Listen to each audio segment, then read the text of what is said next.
Courage or fear? Today's daily devotional from Pastor Greg Laurie.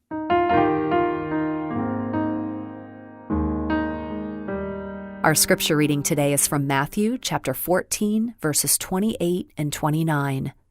Then Peter called to him, "Lord, if it's really you, tell me to come to you, walking on the water." "Yes, come," Jesus said. Let's give credit where credit is due.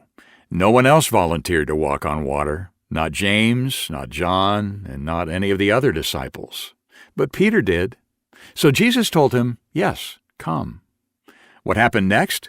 Matthew tells us that Peter went over the side of the boat and walked on the water toward Jesus.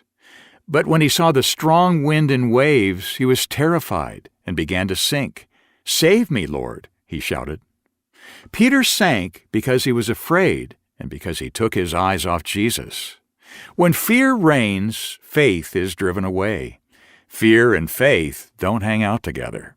Either faith will be there or fear will be there. But when one walks in, the other walks out. Sometimes we're doing well, and then we look at the wind and waves in our lives, and we begin to sink. We check our email or social media, or we turn on the news, and it causes our hearts to panic. Peter began to sink because he took his eyes off Jesus. And when we take our eyes off Jesus, we're going to sink as well. When we forget God's promises to us, we'll start to sink.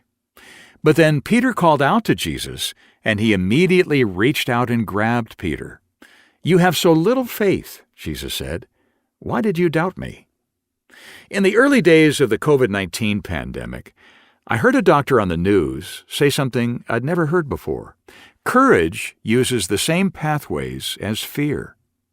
When you're facing the storms of life, you have a choice. Either you can be afraid, which is easy, or you can be courageous, while you keep your eyes on Jesus.